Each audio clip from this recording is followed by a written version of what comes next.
Assalamualaikum warahmatullahi wabarakatuh. Perkenalkan, nama saya Dimas Tribumentara, stambuk C301-18331. Pada kesempatan kali ini saya ingin menjelaskan materi mengenai deskripsi heuristik ketersediaan, keterwakilan, penjangkaran, dan penyesuaian. Yang pertama itu adalah bias heuristik ketersediaan. Kebijakan yang membuat penilaian sesuai dengan tingkat kemudahan suatu informasi yang dapat dimasukkan dalam pikiran biasa disebut dengan heuristik ketersediaan. Informasi yang lebih penting akan lebih digunakan dalam melakukan penilaian dan pertimbangan. Bias ketersediaan terdiri dari 1. Bias kemudahan untuk mudah diingat. Yang kedua, bias retifabilitas. Yang ketiga, bias hubungan dugaan. Yang keempat, bias hindsight. Materi kedua yaitu adalah heuristik keterwakilan.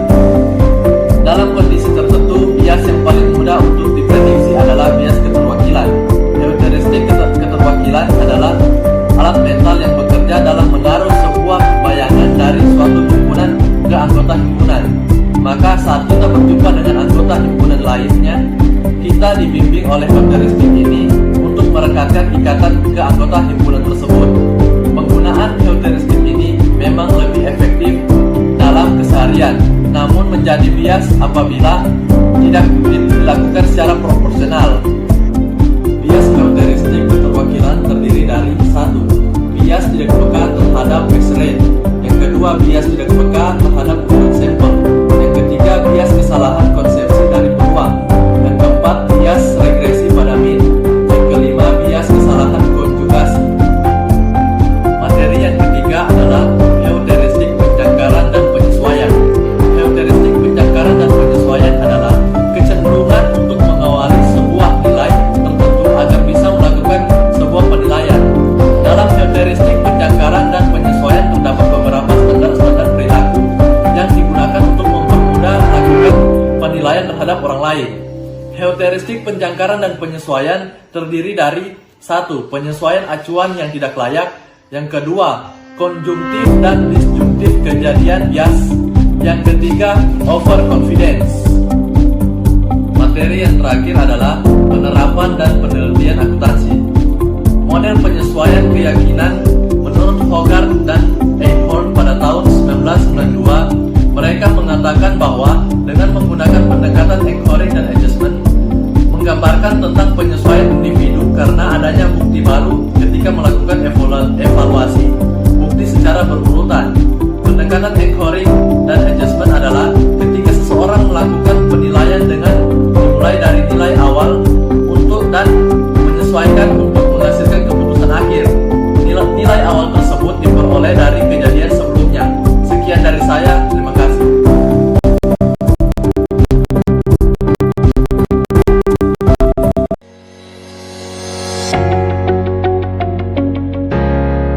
Assalamualaikum warahmatullahi wabarakatuh.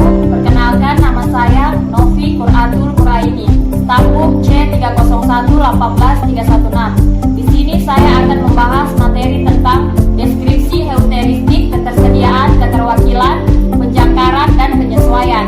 Materi yang pertama yaitu bias heuristik ketersediaan. Heuristik ketersediaan adalah suatu strategi yang melakukan penilaian berdasarkan seberapa mudah informasi tertentu untuk diterima di pikiran.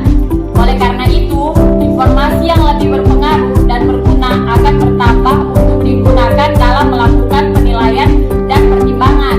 Kemudian, menurut Tversky dan Kahneman,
tidak sensitif terhadap bus rate. Yang kedua, tidak sensitif terhadap ukuran sampel. Yang ketiga, kesalahan konsepsi dari peluang. Yang keempat, regresi pada mean.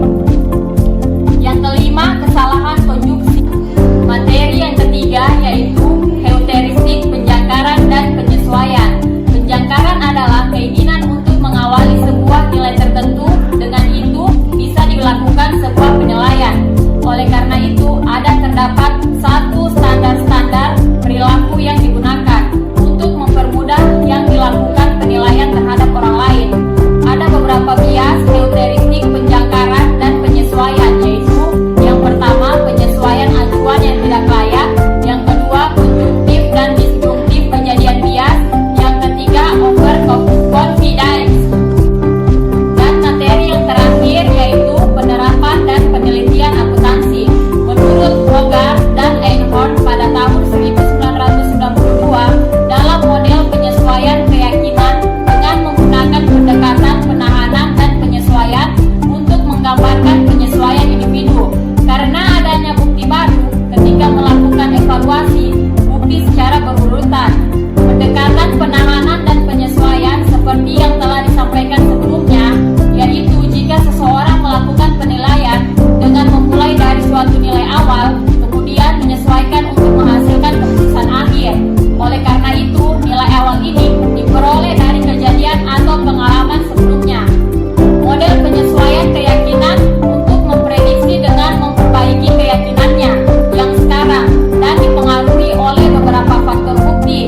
Kemudian dari faktor bukti yang dimaksud adalah komplikasi bukti yang dievaluasi, konsistensi bukti, dan kedekatan evaluator dengan bukti tersebut.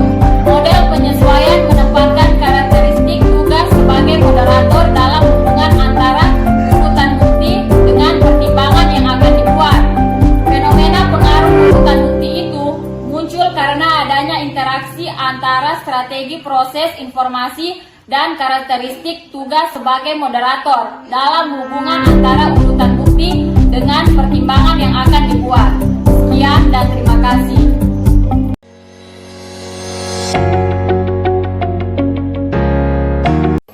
Assalamualaikum warahmatullahi wabarakatuh. Perkenalkan, nama saya Putri Indriani, stambuk C30118313.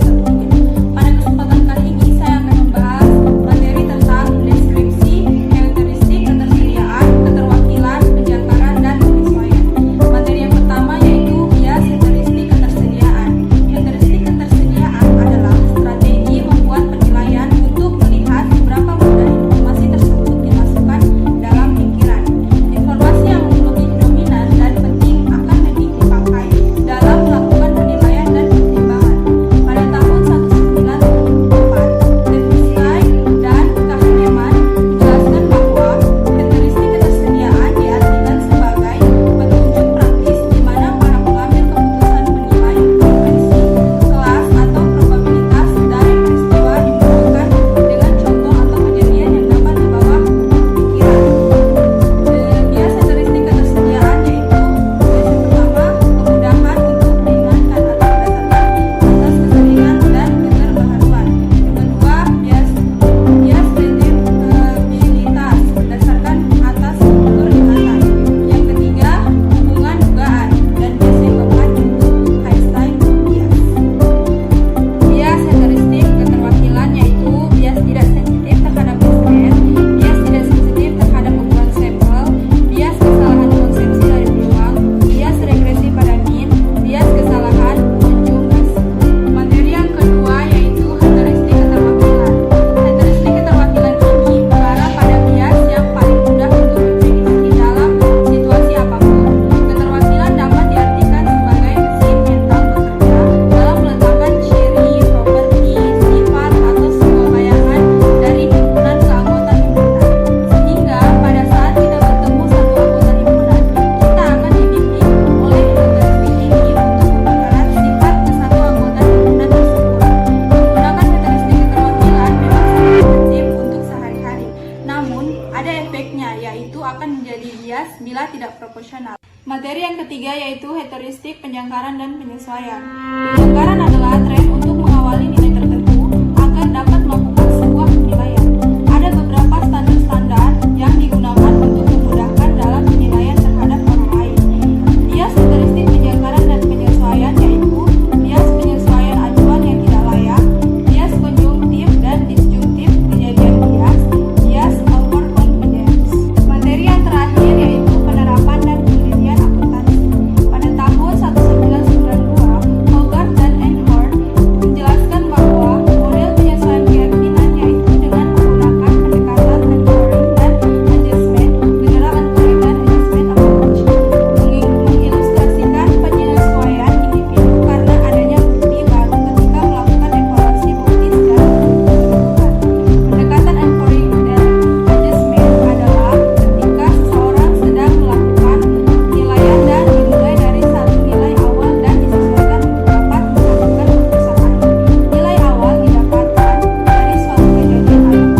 perilaku yang digunakan manusia untuk mempermudah melakukan penelitian terhadap orang lain. Sebagai contoh, standar untuk orang kaya adalah orang yang memiliki mobil BMW, Nissan, Mercedes, Lamborghini, atau memiliki rumah bertingkat dan juga barang-barang branded. Pada saat itu, jika kita menemukan orang yang memiliki hal itu, maka kita pasti akan langsung menyimpulkan bahwa orang tersebut sebagai orang kaya. Terdapat 3 bias dalam heuristik penjangkaran dan penyesuaian, yaitu yang pertama, bias penyesuaian acuan yang tidak layak. Yang kedua, bias konjuktif dan disjungtif kejadian bias. Dan yang terakhir, bias overconfidence. Dan materi yang terakhir yaitu penerapan dan penelitian akuntansi. Model penyesuaian keyakinan menurut Hogarth dan Eckhart pada tahun 1992 yaitu dengan menggunakan pendekatan anchoring dan adjustment. Menggambarkan tentang penyesuaian individu karena adanya bukti baru ketika melakukan evaluasi bukti secara berurutan. Pendekatan anchoring dan adjustment seperti yang telah disampaikan sebelumnya adalah bila seseorang melakukan penilaian dengan memulai dari suatu nilai awal dan menyesuaikannya untuk menghasil keputusan akhir. Nilai awal ini diperoleh dari kejadian atau pengalaman sebelumnya. Sekian materi yang saya paparkan. Saya ucapkan terima kasih.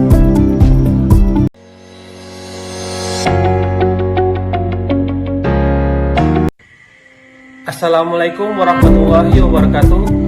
Perkenalkan, nama saya Muhammad Rifki Arindra, NIM C3011-18352. Baik, pada kesempatan kali ini saya akan memaparkan hasil tugas saya dari mata kuliah Akuntansi Keperilakuan dengan judul Deskripsi Heuristik Ketersediaan, Keterwakilan, Penjangkaran, dan Penyesuaian.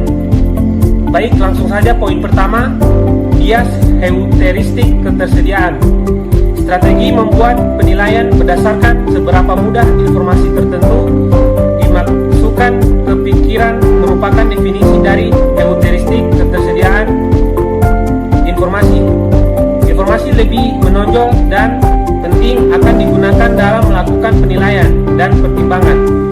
Pada tahun 1974, menurut Tversky dan Kahneman, dalam heuristik ketersediaan yaitu arah mengambil keputusan menilai frekuensi, kelas, atau probabilitas dari peristiwa yang dimudahkan atau peristiwa yang dibawa oleh suatu kepikiran.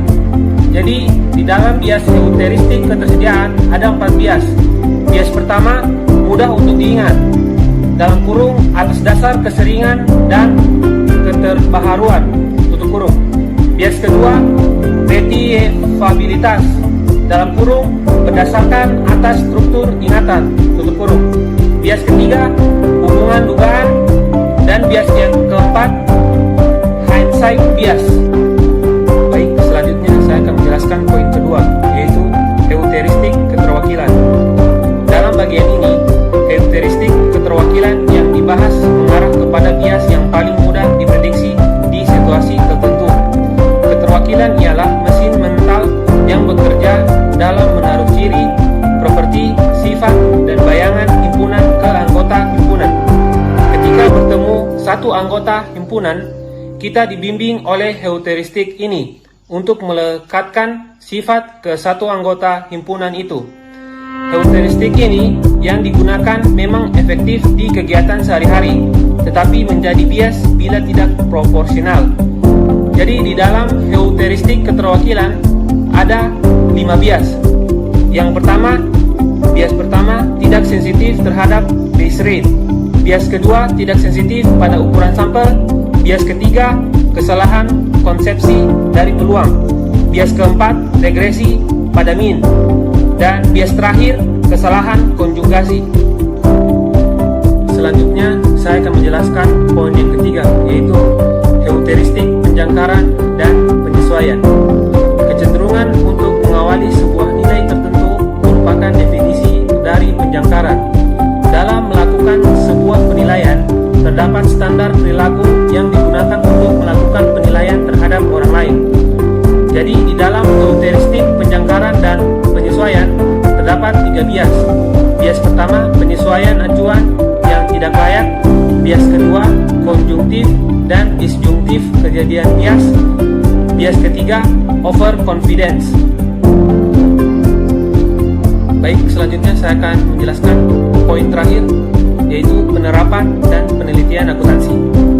Tahun 1992, Hogarth dan Einhorn memunculkan model penyesuaian keyakinan dengan melakukan pendekatan anchoring dan adjustment, dalam kurung General Anchoring and Adjustment Approach, tutup kurung, menggambarkan penyesuaian individu karena ada bukti baru ketika melakukan evaluasi bukti secara berurutan. Anchoring dan adjustment seperti yang disampaikan sebelumnya, bahwa bila seseorang melakukan penilaian yang dimulai dari nilai awal dan menyesuaikan untuk menghasilkan keputusan akhir.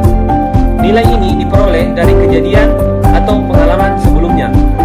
Sekian pemaparan materi saya. Bila ada salah kata, mohon dimaafkan. Wabillahi taufiq wal hidayah.